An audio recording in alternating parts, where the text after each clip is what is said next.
this weekend, and we're going to start off with our predicted lineup. Tottenham against Manchester United at the Tottenham Hotspur Stadium. Thomas Frank has been speaking in the press conference, and we're going to run through the team news with you now. Yeah, so he's saying, Kudus and Udogie were both not... Udogie's not injured. But I'm saying they both weren't in training, but Udogie is fit to play, I believe. Also, can you add Archie Gray to that? Because Archie Gray is also injured. But yeah, Bergvall... Is he? I don't see him. Bergvall is got concussion, so he's missing this game, but he'll be back after the national break. Udogie, fit to play. Basuma, he's had surgery, he's going to be out for a while. Ben Davis, he's never mentions Davis. He never talks about it. Never. So what's going on there? That's weird. It's weird, no? He's in the leadership group. You would have thought he's asked about him. He had a hamstring injury last international break for Wales. It's now been a month since the last international break, and he never talks about him. I've never picked in training. There was a player he had at Brentford. I can't remember who it was off the top of my head, who he had in the leadership group, but it was more like a dressing room, training ground leadership role as opposed to actually playing. Like Ben Mee, maybe? Ben Mee, yeah, that was it. And, he spoke a lot about Ben Mee and the leadership ability that he gives to the team. I feel like that's the role Ben Davis is taking on this season. Okay, but he's still a player. Yeah. And you would have thought, obviously, we never see him in training. He's injured. Right, we don't know when he's back. He never mentions him in terms of when he's back, when he's available. Like, it's all a bit strange with that. Obviously, we know Kulusevski and Maddison, both long-term injuries. Dragusin, this could be potentially the last game he misses because he's going to have a behind-closed-doors friendly after this one during the international break, so that's really good. Kudus is 50-50 going into this game. Kota, it's interesting. He said he's not been training, but I did see him in a social media video that the Spurs account put out talking about their best goals they've ever seen. And Kota was there coming into training, so I wonder if he's on his way back into getting fit. And that's it. I think Solanke, obviously, hopefully he'll be back after international break. And Gray, he's still going to be out for a bit, I think. All right. Well, let's get into this predicted lineup then. 4-2-3-1 as per usual. In goal, the ever-reliable Guillermo Vicario on unbelievable form. Yeah, he is now. He's probably our top-performing player right now, Guillermo Vicario, Last 4 or 5 games, I don't think he's done anything wrong. He's only done the right things. So big up to Big Vic because he's really turned it around this season. Yeah, he's been phenomenal. Phenomenal last few games. If it wasn't for him in the Chelsea game, it would have been even more embarrassing than it was. And he's got this new trick up his sleeve where he goes down, pretends to be injured, so we can have a little coaching session on the sideline. So I need to train myself not to panic every time this happens, because in that Copenhagen game I was like, what's going on? He's holding his hamstring, and then 2 minutes later he's running up the other end of the pitch and celebrating a goal. So I wonder if the management is telling him go down, or I wonder if they're telling him to go down, or if he's using his own instinct. I wonder which one it is. But either way, I don't know what's going on here. Why is it not being added? Why is that not being added? Oh, there we go. So anyway, Big Vic in goal, right back. There is actually a question mark to have about right back in this game. Well, it could be left back as well, but we were talking yesterday about potentially, a few fans wanted to see Jed Spence at right back. Pedro Porro, I think, had one of his better games this season against Copenhagen. I do feel, obviously, he will go back with Pedro Porro. I think so as well, only because down the right-hand side, the wing-back's very likely to be Dalot. Sorry, on their left-hand side, it's been Dalot last few games. And he's less of a threat, I think, going forward. So I think Porro, has obviously him, and he's going to have probably Cunha on that side. I don't think Dalot's going to provide too much of an extra threat to worry someone like Porro. If they had maybe Dorgu, I'll be thinking maybe you might need Spence there. Could Dorgu play?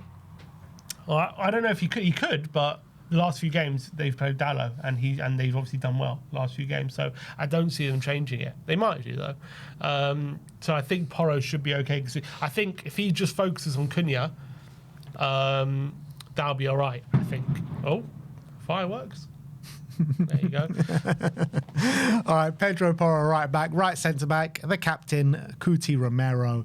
And it was just such a breath of fresh air to have him back in the side against Copenhagen, make such an impact, not just from, general defensive, but from our build-up play as well. He's just brilliant. Definitely. He's going to have Sesko to deal with in this one, who's been improving. That'll be a nice physical battle, won't it? Yeah, it's going to be, could be difficult, but I think Romero's going to relish that. He's going to rough him up, and hopefully Sesko doesn't know what hit him. Yeah, absolutely. And something's going to hit him, that's for sure. Left centre-back, obviously Mickey van de Ven. Let's hope he can go on another one of those marauding runs. We've seen he's got previous against Manchester United for doing it. So let's see if he can cut through the heart of their midfield and defence. Yeah, last couple of games he's done a run from the halfway line, and he's done obviously an acrobatic clearance off the line as well.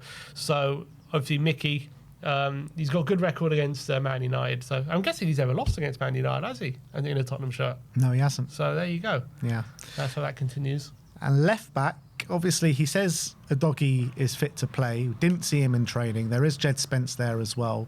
I really hope that Udogie does play, but I guess there is a big opportunity for Jed if Udogie is struggling with something. Yeah, I just think Udogie's so important for this game specifically. I think he's important in general for us, but I do have a feeling it might be Spence, to be honest, only because we didn't see Udogie in training. So although he said he's fit, that doesn't necessarily mean he's fit to start. Maybe because he did the same last week, didn't he? He said Romero and Udogie are fit for selection, and both of them on the bench. Yeah, both returning from injury. So maybe he could be extra careful, but I really hope that if he's fit enough, he will play. I really hope it is Udogie, because I also think the way Man United play down that side, they're going to have they've been playing Ahmad wing back and Mbeumo there. So obviously he's going to need to be defensively solid, but there's a potential that there could be a lot of space behind Ahmad there because he's a very forward-thinking player. So unless Mbeumo is tracking him all the way, I think we have to take advantage of that Ahmad and Mbeumo duo there because they're very good going forward, but defensively, that could be a big avenue for us. Yeah, I think it will be Dest. I do think it will be Destiny. I think we should go for him. So let's go Destiny. And that is the back five, including the goalkeeper. We move on to the midfield. This is where the biggest selection headaches come. Obviously, Palhinha was on the bench. He went for Bentancur and Pape in Europe. Do we feel he's going to go the same, or is Palhinha going to come straight back in? So I'm very undecided. I think Bentancur definitely plays, to be honest. I just feel like after the game he had, I don't know if he takes him out. I think he had a very, very good game, and I think it's just whether he's partnered with Pape or Palhinha. I got a feeling it might be Palhinha again, but I'm worried about them two together. Yeah. Do you not think he's learnt a bit of a lesson in this midweek after, how we were playing? And what is the lesson? The lesson is that we haven't looked good and fluid with Bentancur and Palhinha in the middle. I agreed, but off the back of that lesson, what does he do? Go with one of Bentancur and Palhinha with Sarr. Yeah, which one? Is the lesson we don't need Palhinha in these games, or we don't need Palhinha and Bentancur together? Don't need them together. So but Bentancur had such a good game. Yeah. So he could very well. I mean, I wouldn't have a problem with him going with Bentancur and Sarr again. Not a problem at all. I kind of want him to be honest. I want him to, but I also have a feeling he might just bring Palhinha back in. Because I also think, as much as I also do want to see Bentancur and Sarr, I also do worry about whether Bentancur and Sarr are going to be as dominant as they were in this game against Copenhagen. Well, they're definitely in a harder game, that's for sure. And you've got, the problem is you've got two wing backs, and that means that Mbeumo and Cunha are going to be quite narrow, playing in those 10 positions. So you might need a Palhinha who can just cover a lot of ground to make sure that they're not building up in the centre, because they're going to be quite narrow. It's going to be difficult to pick them up, especially Cunha, who likes to play in those pockets and he's very good at dribbling. You might need a Palhinha in this game. But then does that lead to Palhinha, Bentancur, Palhinha and Sarr? I just got a sneaky feeling it might be Palhinha and Sarr. Palhinha and Sarr and resting Bentancur. I've got a sneaky feeling about it, but look, we have these conversations pretty much every week, and it always ends up being Bentancur, Palhinha. So I don't know which way to go. I've got a feeling it's going to be... Could it be Bentancur, Palhinha and Sarr? Could be. But then again, he's doing what he did against Chelsea. Yeah, I don't think it will be. I think it's going to be... I think it will be Bentancur and Paulinho, but I wouldn't be surprised if it's Paulinho and Sarr. But then again, I wouldn't be surprised if it's Bentancur and Sarr either. So let's just go Bentancur, Paulinho. Yeah, we know it's probably just going to be that. It's going to be Bentancur, Paulinho, isn't it? And then I think it'll be those two. And maybe the lesson from the Chelsea game was don't have them two and Sarr together. Yeah. And then it would probably put Javi back in the 10. Yeah, Javi goes in the 10. After a really positive performance from him midweek. We just need to see him build from that now, don't we? Mm-hmm. Yeah, for sure. He's growing confidence. I think this could be a good game for him because United play that double pivot, and sometimes the number 10s against them can find pockets of space there because, in theory, their double pivot's going to be focused with Bentancur, Paulinho, and so if they're taking up their kind of interest, then Javi can nip in there. But as long as one of their centre backs doesn't step up. Now the forward line. I think what we know for sure is Randall Kolo Muani is going to start in the 9. Yeah, I think that's so. A dead cert. He said in a press conference he's definitely fit enough. He said maybe can't quite play 90 minutes at the intensity, but he's definitely fit enough to start again. Yeah. So Muani up top. Right hand side, obviously Kudus, he says, is touch and go. Yeah. Which makes me think Brennan's going to start on the right. I think so as well. I think not only is Kudus touch and go, but Brennan did quite well. I'm not saying he would have started anyway, but I think it just gives him an excuse to continue with Brennan. So I think Brennan, and if Brennan does start, that's actually 4 starts in the last 5 games. Yeah. And 5 games ago, we were saying, when's Brendan ever going to get a game? All of a sudden, he's and in that press conference, he did say, don't worry, Brendan's going to get his minutes, going to get his starts, and he was true to his word. So Brennan Johnson, he was our hero in Bilbao. Can he be our hero again tomorrow? Absolutely. Why not?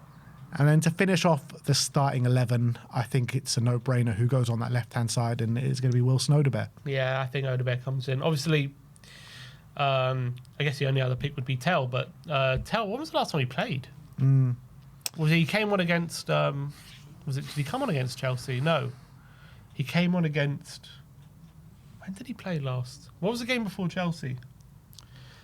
I'll tell you. Newcastle came on? You type in Matisse Tell. You just type in Tell into Flash Score. He doesn't even come up.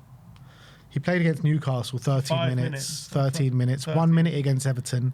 An hour against Villa. So that's the last game he started against Villa. So, yeah, he hasn't had a lot of game time recently. You said by October he was going to be a starter for us. I said November. We're in November now. It was looking good after the Leeds game, but it didn't quite happen.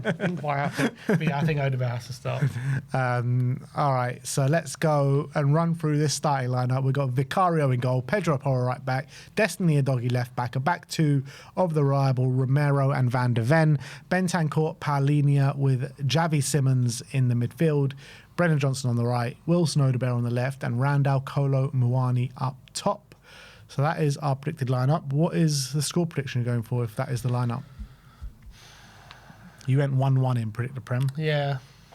I do think it will be 1-1, Not to say, I actually think I envisage Tottenham will have a better game, better performance, as they did against Chelsea. I'm pretty certain about that. I don't think we're going to be as dominant, unfortunately, as we were against Copenhagen. I think it's going to be a much closer game. I think United are going to come into some really confident mood. I think we're going to build on that Copenhagen performance, but I don't know if we're going to be quite there yet in this game to win. But I also think we'll be better. We won't lose like we have been.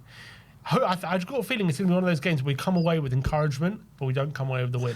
So I'm going to go 1-1. The thing is, the way I look at it, if we can build on that Copenhagen performance and we have a decent attacking display, Man United are there to be got at. Their strengths lie at the other end of the pitch. I don't think they're that strong defensively. And I think if we can have a good attacking performance, I think we score goals. Yeah, I just feel like with the them playing a back 5 system, it could just maybe... It's not obviously spring a surprise because we know they're going to do it, but I don't know. I think the way we're building up, we haven't seen it against a back 5 yet, and we don't know how it's going to do.